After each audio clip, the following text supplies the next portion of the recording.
to Charts and Hearts. I'm Sarah, and she's Lindsay. And together, we're working our way through an epic list of rom-coms in order to find and categorize tropes in the hopes of creating the nerdiest spreadsheet podcasts have ever seen.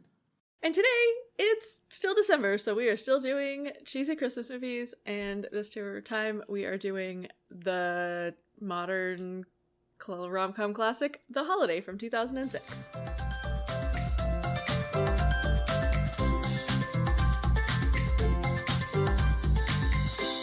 Hooray! Oh, man. I had not watched this in a while, because I don't think I watched it the last couple of years. And it's very good. I love watching it very much. Mm-hmm. Me too. The biggest thing, I think we referenced this because when we were talking in Sleepless in Seattle, we were talking about it's more common to get killed by a terrorist than be married by the age of 40 line. It's Sleepless in Seattle, which comes back at this movie, but this is not Nora Ephron, this is Nancy Meyers, who I mix up the two of them all the time because they have very similar styles. I feel like if you watch them side by side, they wouldn't be that similar, but like the bare description of it is I think that's similar. what it is, and I think all of Meg Ryan's later ones are Nancy Meyers, but that just makes me confused because she was so... Yeah. Yes. I think that's what it is. Yeah, totally. But yeah, no, I feel like I knew that this wasn't Nora Ephron.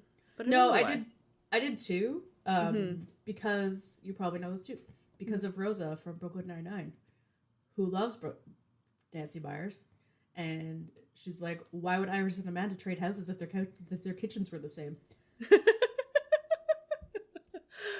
Oh, so great. Yeah. No, this, if you haven't watched it, highly recommend it. Remember, it's from 2006. Yep. There was a point when I was partway through and I was like, was this written by a man? Yeah, I thought that too. There's definitely some parts that I'm like, that's surprising. Yeah. But, that's okay. Basically, Amanda and Iris are newly single or like unhappily single, and it's Christmas, and so they both want to run away from their lives, so they figure out switching houses through a website, and then they both are trying not to meet men or to be in relationships, and then within 10 days they're in love and in serious relationships. And everything's great. And there's Christmas and dancing and really great score and Christmassy English cottage thing, which, if you listened to our last episode, you know that we are fans of cozy cottage life. Yep. So much fun.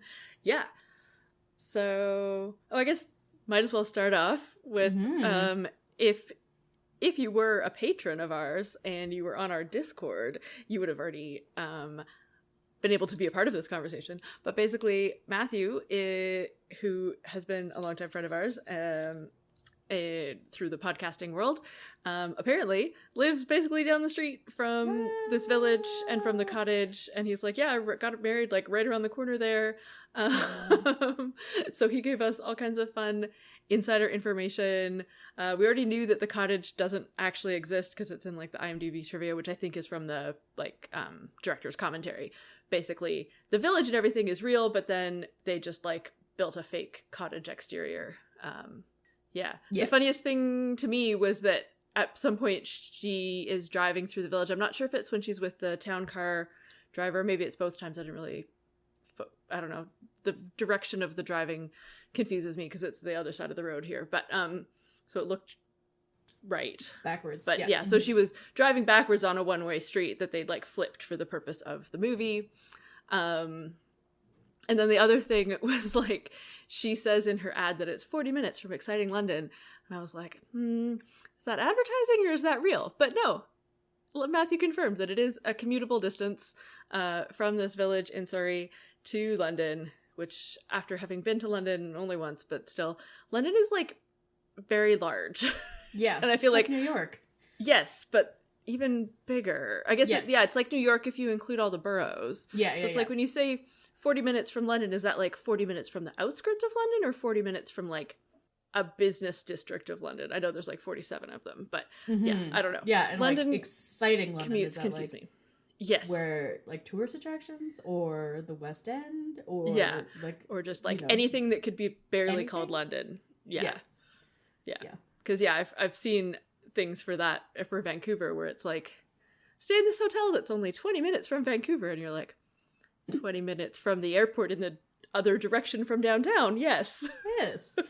Yeah. So, but yes, the village is very cute. The interior of her cottage is a set, which is why it's like so perfect. Yeah. And also how they could fit all the lights and cameras into a cottage. Yeah. Should we just get right into the rant? The meat? Yeah.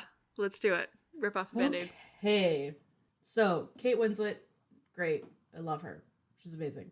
Iris, as a character who's in a rom-com, straight, just in a rom-com, great. She has a great arc. She has gumption. She stands up for herself. Everything is great.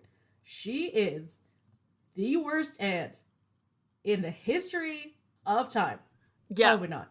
But she's pretty bad, though. She so bad. Is so self-centered.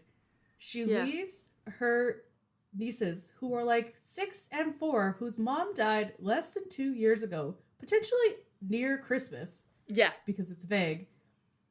And just goes to the other side of the world. Yeah. And doesn't say anything. Yeah, so doesn't tell them that she's not going to be there for Christmas. She doesn't go over to their house, which is, I think, in the same village or neighboring villages. It's like very close by. That, because the girls say when they're in the tent with Amanda that we never have adult girls over, or girls who are grown-ups over. And I'm like, your aunt lives down the street. Yeah. She lives down the street and your mother is dead. Yeah. And they, like, Iris and Graham have a good enough relationship that he goes to her house all the time. Yeah, like uninvited late at night. Yeah. Yeah. Yeah. So there's that. And then there's this whole thing she's talking to, I think it's when she's talking to Jack Black near the end. Mm-hmm. She's feeling insecure and never loved. And all she wants is unrequited love or some kind of love. And she doesn't want to feel alone in the world. I'm like, you know where you get unrequited love? Nieces. What the actual F? Right? Yeah, so that was, I think it was around there when I was like, was this written by a man? Because there's this person who has this family who, like, needs her from a, like, logistical standpoint and also from, like, a love and affection standpoint. But also, like, what a great help to your brother to, like, help look after his kids. Like, not raise them, but, like, babysit them. And then she's complaining about how her life is terrible and she's all alone. I mean, to be fair, she does kind of attempt suicide a little bit. So, like, she's got some mental health problems going on. She does have some mental health problems. She's a horrible therapist. Yes. Who was like, in 3 years, they've never said anything this smart. I'm like, why are you still going to this therapist? Right. And also, why hasn't your therapist been like, go see your nieces? Yeah. Like, why hasn't their parents who watch the children been like, why isn't Iris here? Why? Yeah. It was so strange. So many questions, and I'm just so mad at her, and I'm like, especially now, because I'm like, I sound like this because I spent an entire weekend getting open mouth lip kisses from my niece. Yes. and I feel great. Yeah. So, you know, suck it up, Iris. God damn it. Right. Like, maybe if also, I mean, we'll get into the whole, like, after the movie stuff after the podcast, but, like, she clearly, like, isn't a person who likes any part of her life. Yeah. Yeah, I think like, that's a lot of it also. Yeah. But, you know, what's a good way to start that is to, like, enjoy the things that you have in your life that are good. Mm-hmm. Yeah. Right? And that you can't change. And also, or, like, you have less control over, like, it's your family. Yeah. Like, but they're also there for you, like, regardless. So. Yeah. Doing things where you are needed. Yep. Not by a self-centered man who doesn't need you back. Yeah. Or, like, doesn't really need you, but just needs you for his ego. Mm-hmm. Like, yeah. Anyways, she's terrible. But he's also not great. We'll get into the timeline at some point. Yeah. It's very strange. It's so confusing. Okay. Back to the beginning.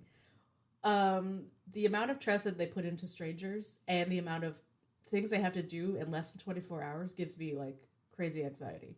Oh my gosh, I know. Like, oh, the thought of 24 hours from now, somebody that I've only chatted with on some random website coming and being alone in my house without having met them, like, makes me very anxious. Very anxious. Like, being alone in my house, being alone in their house. First of all, it would take more than 24 hours for me to clean my house to a level of I would feel okay with somebody else being here. Yes. And also, like, what about my groceries? Like, yeah. And then, like, Amanda is rich, and that's fine. But Iris buys a plane ticket for the next day from London to LA during Christmas. Yeah. I mean, I think she must have $2,000. She must have, like, a family money or a fair amount of money because, like, she lives in a standalone cottage. Yeah, that's true. Within commuting distance of London. Like, yeah, I think she does okay. Yeah. Yeah, just being able to logistically organize that, get the time off work. Like, she works for a newspaper. They still print newspapers over Christmas. Like, Yeah. Yeah, so... Yeah, and so same strange. with Amanda. Catherine Howen, who's just there for one scene, is like, you always say this is our busiest time. And she's like, nope, I'm going on vacation. I'm like, I don't think that's how that works. You have deliverables that you agreed to.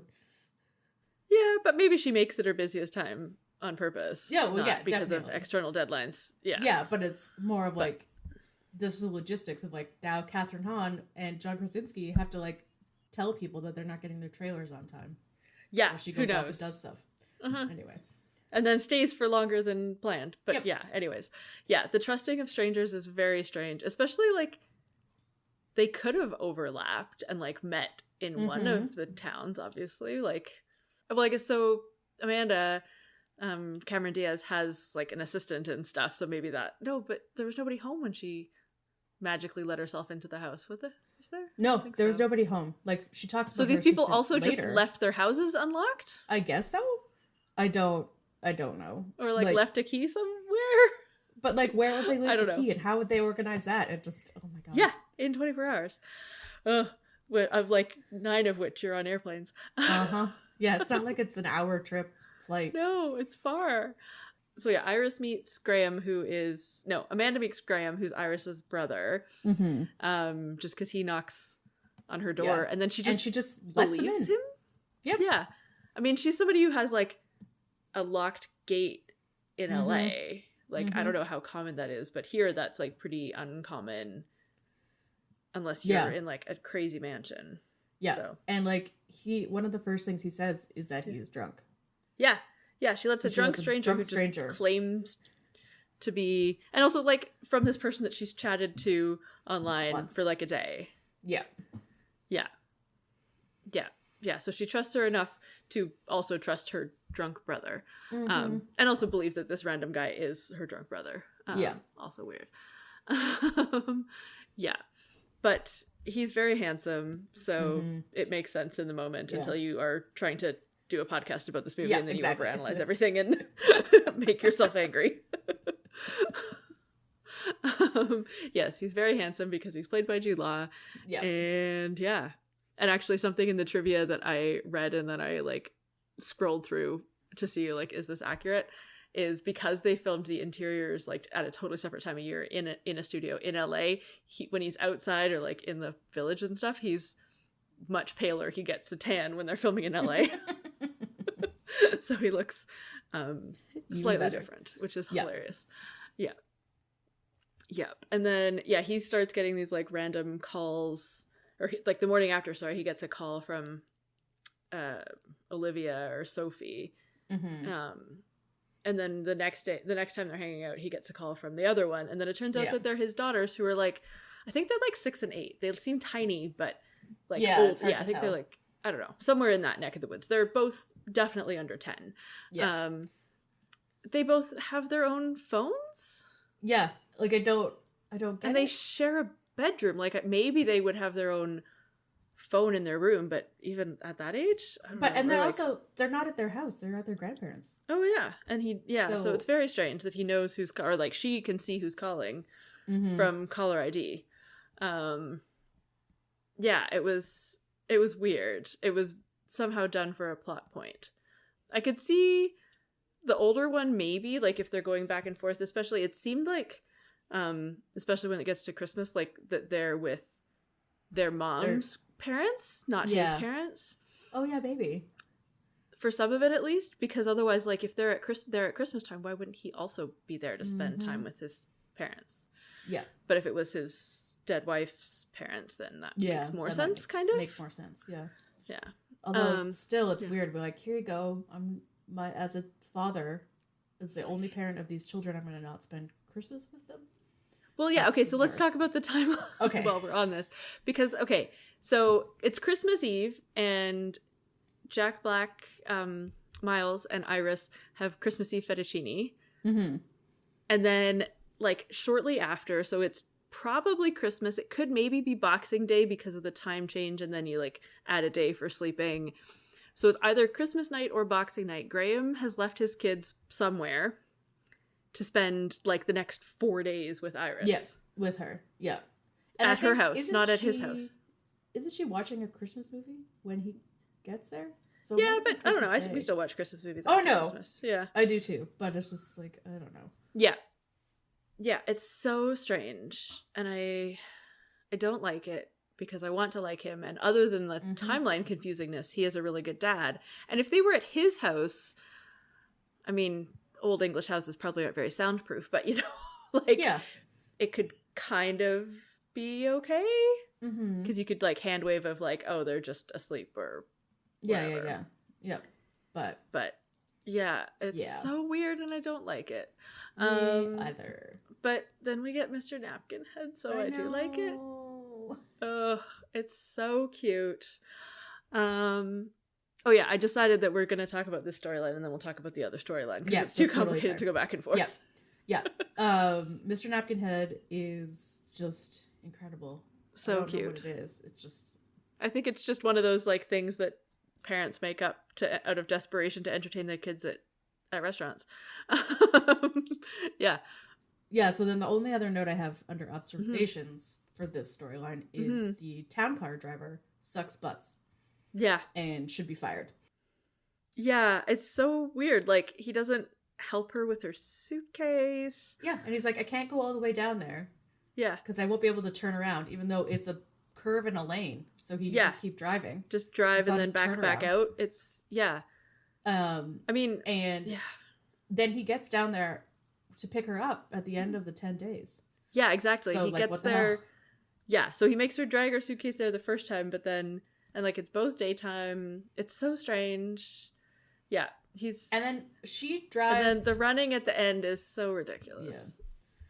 She drives that day in like when she goes into town. It's the same day, so if it's very snowy, like it's fine. Like she's able to drive a Mini.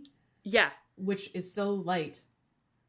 Like on this. Well, and here's the other thing. Road? So they had time to like arrange airport transfers, but like, wouldn't it? I mean, I guess you'd have to figure out getting the car keys to somebody, but like, I feel like it would make sense to like drive your car to the airport and then your car swap person picks up your car at the airport. Yeah. Ugh. Yeah.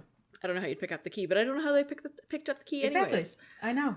I'm very confused and frustrated. So confused by this system. Yes. Other things about Amanda and Graham. I don't like the concept of walking around a grocery store drinking out of a bottle of wine.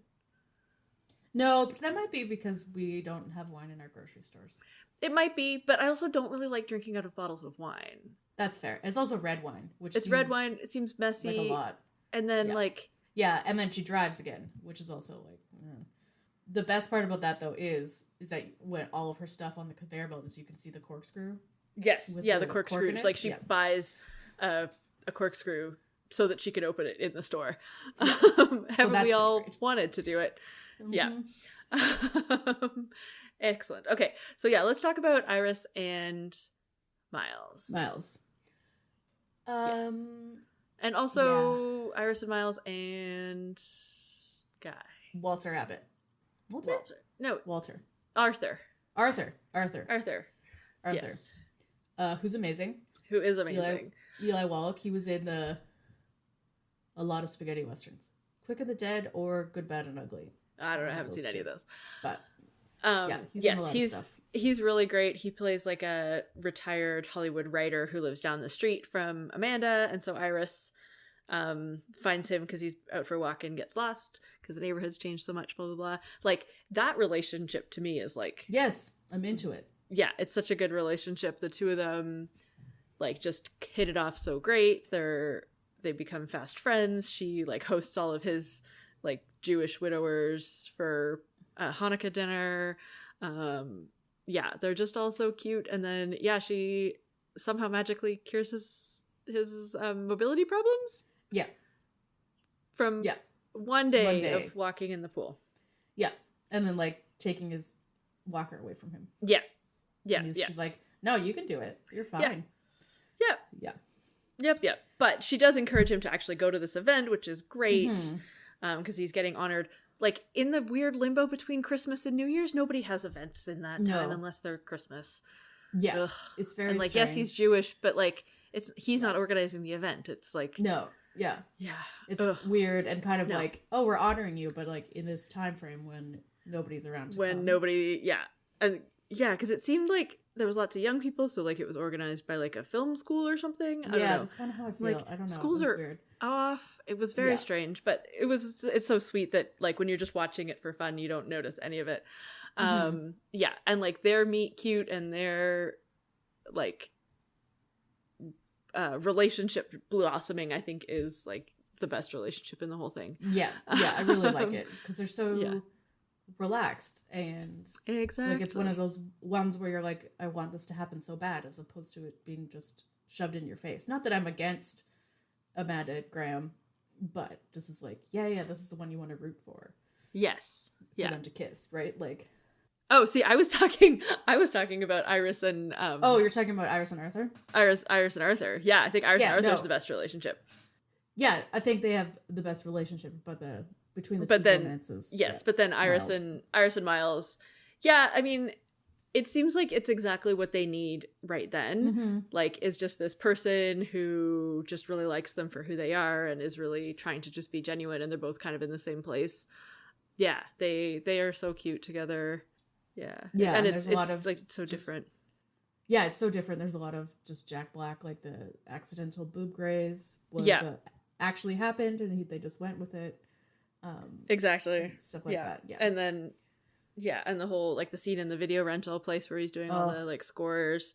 And then, like him writing the song for Arthur. And then he's like, I wrote one for you too. And used, and I used only the good notes. Oh my God.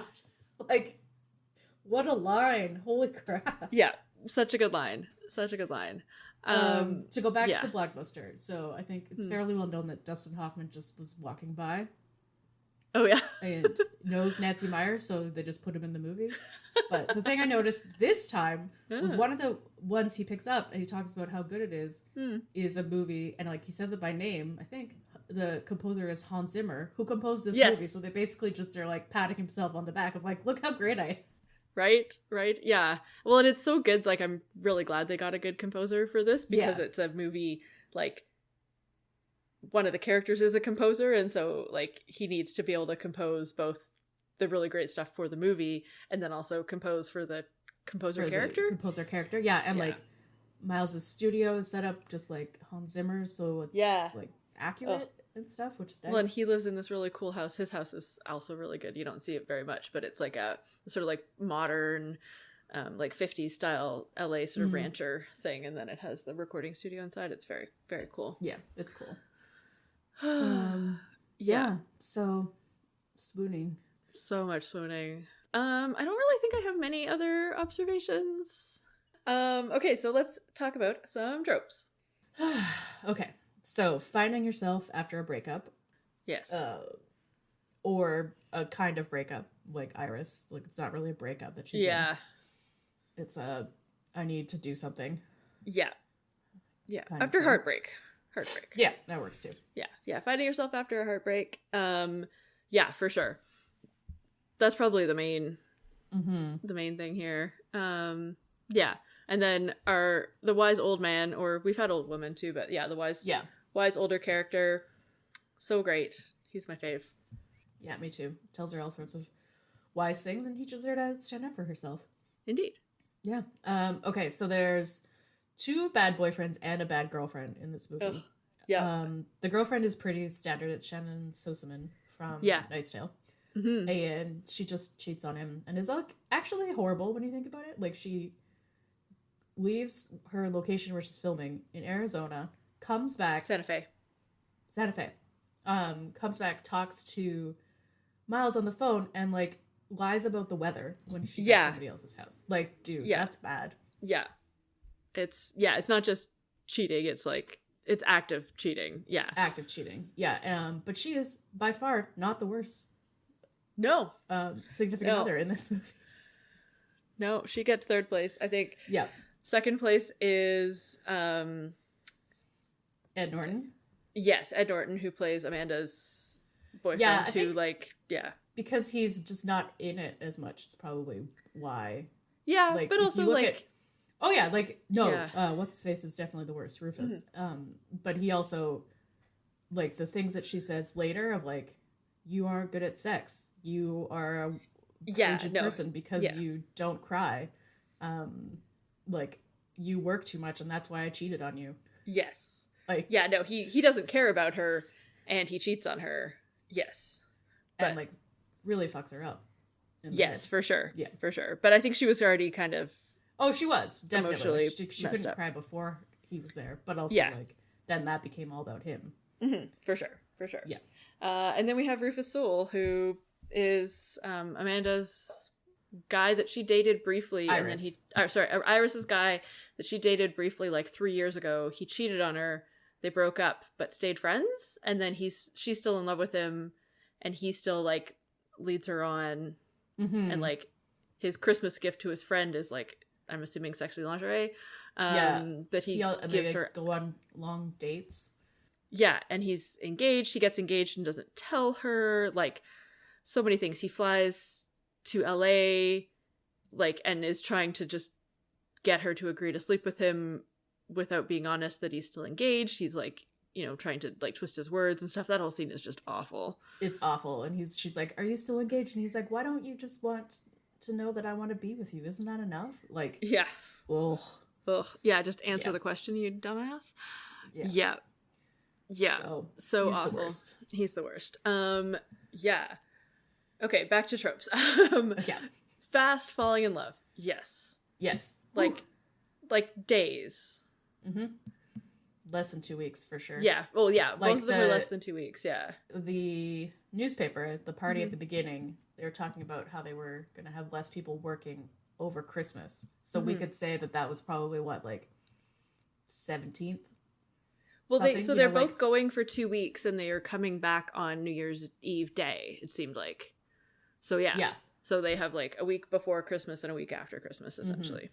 Mm-hmm. Yeah.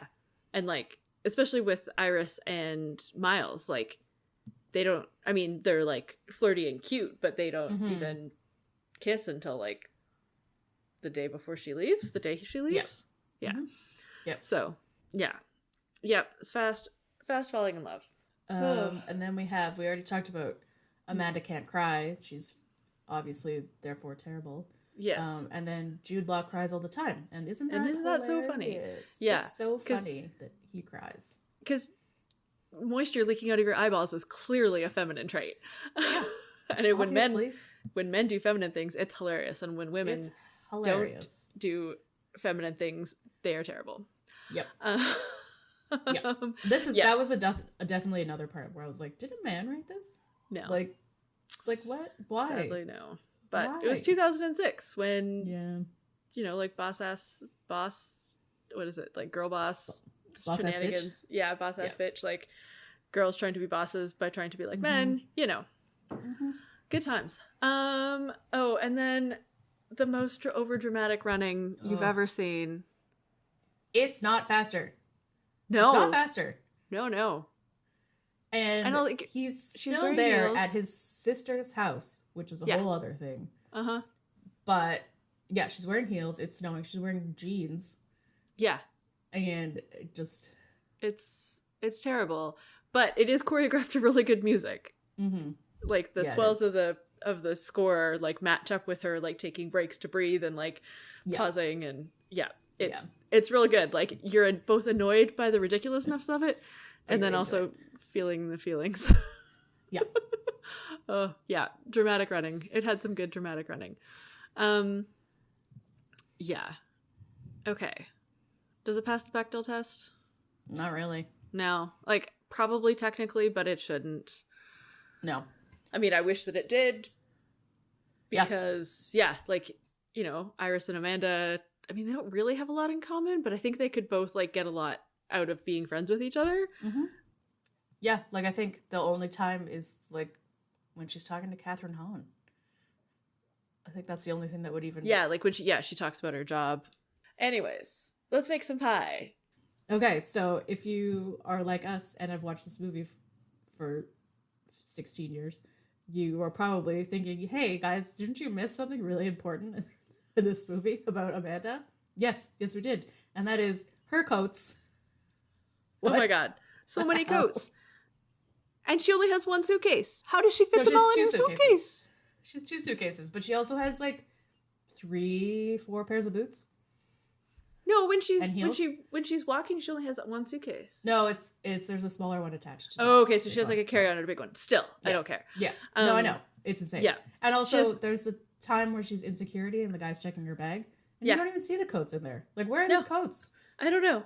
And like, some of them maybe are Iris's, but like they have very different styles, and these are very like Amanda style coats. Yeah, and they're super fitted to Cameron Diaz. So yeah, and also coats she would never have in LA. So when did she go buy these coats? Maybe there's a really great coat shop in whatever village in Surrey Matthew lives in. Matthew, let us know. And like a tailor for tailoring these coats. For tailoring coats. Long coats that have 1 million buttons. Yeah. So many coats. Okay. What percentage of this movie is coats? Like, if we're talking about percentage of my attention in this movie, it's a solid like 20%. Yeah. No, that's what I'm going with. I would say 20%. Because it's a thing that is talked about whoever I watch this movie with. Every year I've watched this movie. Yeah, because it's like, how does she have so many coats? Why are her coats so good? Why aren't my coats that good? Yep. How did she get them there? Yeah. Yeah, coats logistics. Okay. Finding Jack Black strangely attractive and compelling. Mm-hmm. Also 20%? Yeah, that's what Or do you think more? No, I think 20 because it's not the entire time that he's in the movie. And because some of the time when at the beginning when he's whiny about his girlfriend who's clearly treating him poorly, he's not attractive. No, he's just Jack Black. Mm-hmm. Which is fine. But it's weird. Yeah. And why didn't he play more romantic characters? Like, he did a great job. I know, he's very good. He should do more. Okay. The Santa Annas.